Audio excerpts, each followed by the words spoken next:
నమస్కారం.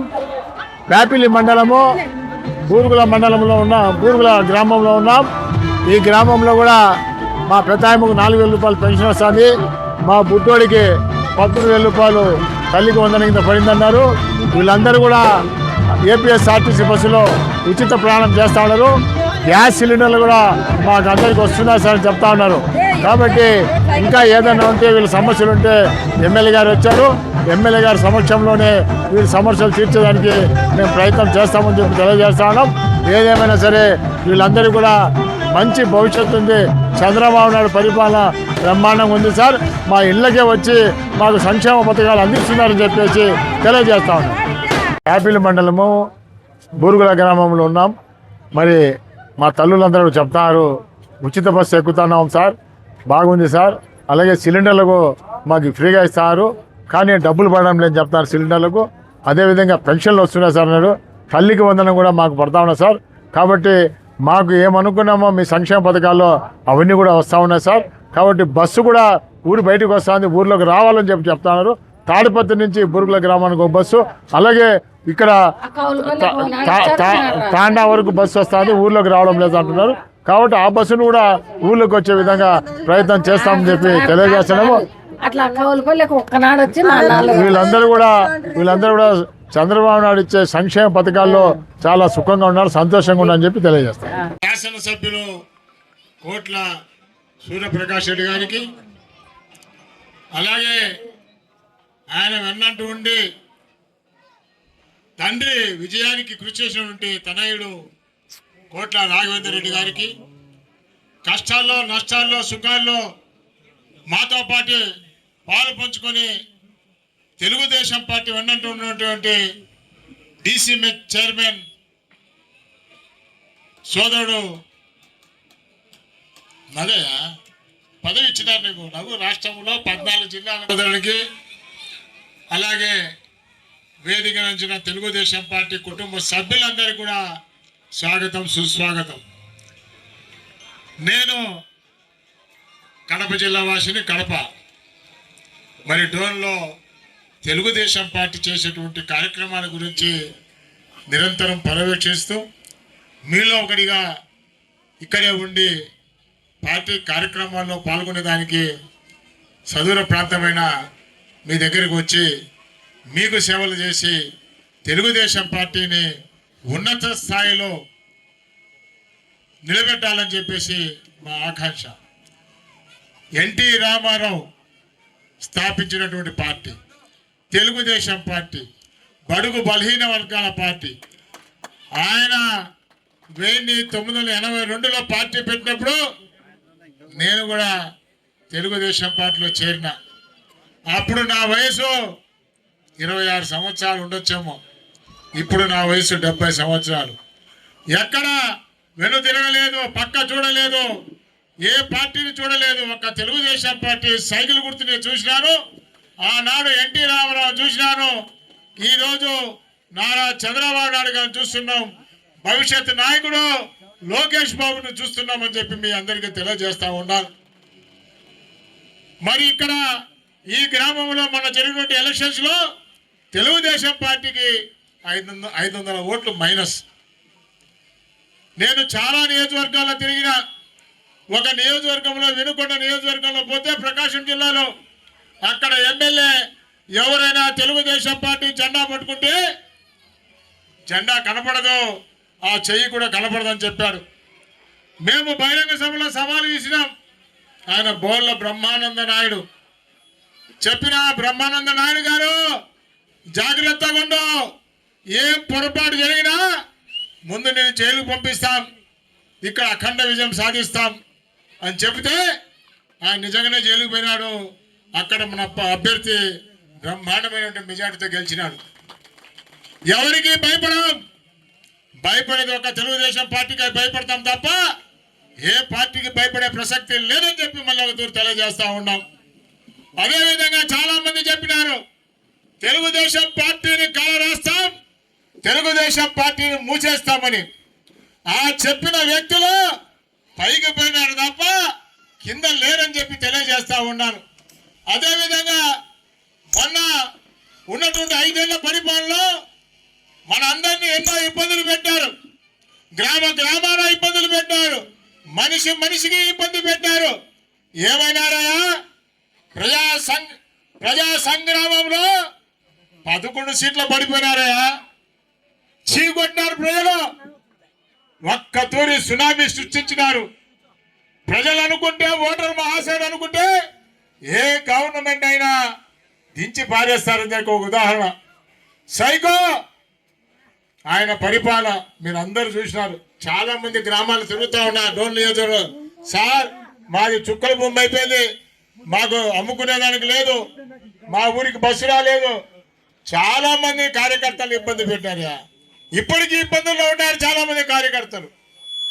చాలా మందికి ఎమ్మెల్యే ద్వారా ఫోన్ చేయించి ఎంఆర్ఓ కానీ ఆర్డీఓ కానీ ఆ చుక్కల భూమిని తీపిస్తా వస్తా ఉన్నాడు. కాబట్టి ఏమైనా సరే గవర్నమెంట్ మనది, ఎవరికి భయపడాల్సిన పని లేదని చెప్పి తెలియజేస్తా ఉన్నాను. ఎందుకంటే మనం ఇచ్చింది చెప్పుకుంటున్నాం, చెయ్యండి ఇంకా చెప్పలే. ఇవాళ పెన్షన్ ఇచ్చే కార్యక్రమం చేస్తా ఉన్నాం. 4,000, 6,000, 10,000, 15,000 ప్రపంచంలో ఏ దేశంలో ఏ రాష్ట్రం కూడా అయినటువంటి కార్యక్రమం, సంక్షేమ కార్యక్రమము మన చంద్రబాబు నాయుడు గారు చేస్తారు. ఆనాడు ఎన్టీ రామారావు 30 రూపాయలతో పెన్షన్ ప్రారంభిస్తే ఈ రోజు చంద్రబాబు నాయుడు గారు 4,000 రూపాయల పెన్షన్ గా కొనసాగిస్తా ఉన్నాడు. అదేవిధంగా మొన్న జరిగినటువంటి ఎన్నికల్లో చాలా మంది మనల్ని భయపెట్టారు. మీ పార్టీ ఆడొస్తుంది, మీ అంతు చూస్తామని. సవాలు చూస్తాం. స్థానిక సమస్యలు ఎన్నికలు వస్తాయి, నీకు దమ్ము ధైర్యం ఉంటే నామినేషన్ వేయమని చెప్పి చెప్తా ఉన్నాం. నీకు నామినేషన్ ధైర్యం ఉందా వేసేదానికని చెప్తా ఉన్నాం. వార్డు మెంబర్ దగ్గర నుంచి, సర్పంచ్ దగ్గర నుంచి, ఎంపీటీ దగ్గర నుంచి, ఎంపీపీ నుంచి, జడ్పీటీసీ నుంచి అన్ని యునానిమస్ కావాల్సిందని చెప్పి తెలియజేస్తా ఉన్నాం. అది పార్టీ కార్యకర్తల యొక్క పట్టుదల. ఆ పట్టుదల అంటే మనం ఏదైనా సాధిస్తామని చెప్పి తెలియజేస్తా ఉన్నాం. ఆ పట్టుదల ఉండబట్టే కార్యకర్తల్లో ఇవాళ 164 సీట్లు ఎమ్మెల్యేలు గెలిచామని చెప్పి తెలియజేస్తా ఉన్నాను. అందులో ఒకటి డోన్ నియోజకవర్గం కూడా తెలియజేస్తా ఉన్నాను. చాలా మంది అన్నారు ఇది రాదు రాదు రాదని, వచ్చి చూపించినామని చెప్పి తెలియజేస్తాను. మీ అందరి సహకారంతో, ఇక్కడ ఉన్నటువంటి ఓటర్ సహకారంతో, ఓటర్ దేవుళ్లతో ఇవాళ డోన్ నియోజకవర్గంలో గెలిచింది. 14కు ఇవాళ నంద్యాల పార్లమెంట్ లో 7 నియోజకవర్గాలు గెలిచినాయని చెప్పి తెలియజేస్తా ఉన్నాను. కాబట్టి ఏది ఏమైనా సరే రాబోయే ఎలక్షన్స్ లో మీరందరూ కూడా కలిసికట్టుగా, ఒకరికి పదవి వస్తుంది, ఒకరు రాకపోవచ్చు, చెప్పుడు మాట వినకుండా ఒకరికి పదవి వస్తే వారికి మనమందరం సపోర్ట్ చేసి గెలిపించాలా. నామినేషన్ ఇతరులు చూసి మనల్ని భయపడాలని చెప్పి కూడా తెలియజేస్తా ఉన్నాను. కాబట్టి మేము కూడా కడప జిల్లాలో తెలుగుదేశం పార్టీ జెండా ఎగిరేసినాము. 7 నియోజకవర్గాలు గెలిచినాం.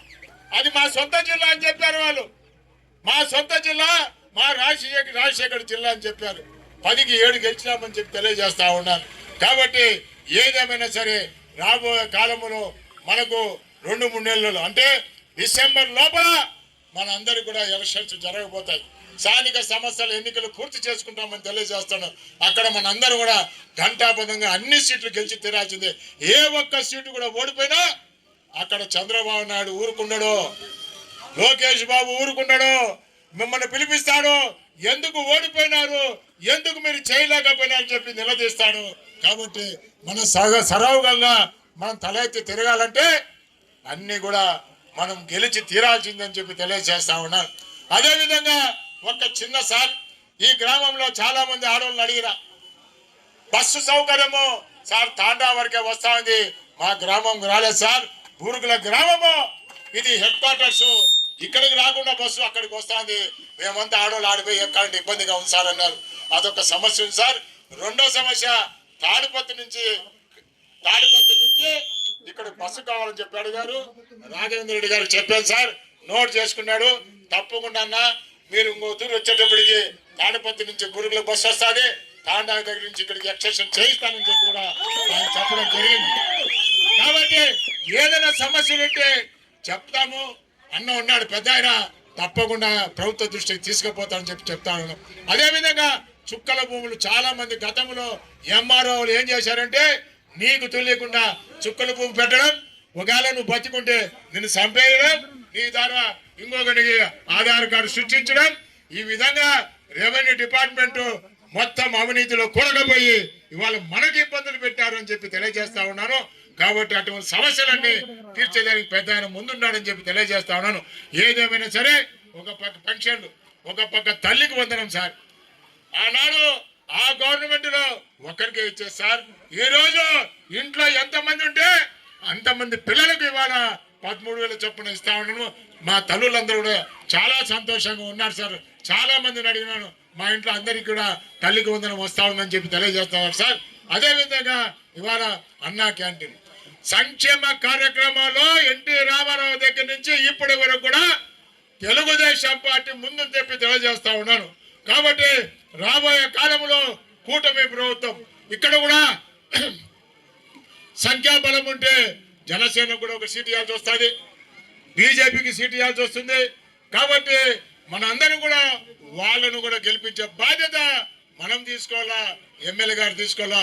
ముందుగా ఈ గ్రామంలో ఉన్న పెద్దలందరూ మీరు కూడా ఆ బరువు బాధ్యత తీసుకోవాలని చెప్పి తెలియజేస్తా ఉన్నాను. ఎందుకంటే కూటమి ప్రభుత్వము మనం ఆ ధర్మాన్ని నెరవేర్చాలని చెప్పి తెలియజేస్తాను.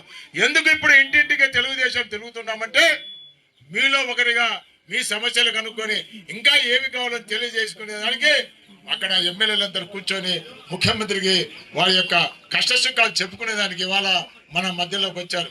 ఈ విధంగా తెలుగుదేశం పార్టీ చెప్పింది చేసుకుంటూ తెలుపుకుంటూ మీ మధ్యకు వచ్చినాం. కాబట్టి మీ ఆశీర్వాదం మాకు ఉండాలా ఎల్లవెల్లలా. రాబోయే స్థానిక సంవత్సరాలు అన్ని కూడా గెలిచి తీరాల్సిందే. తప్పదు తప్పదు తప్పదు. జై హింద్, జై తెలుగుదేశం.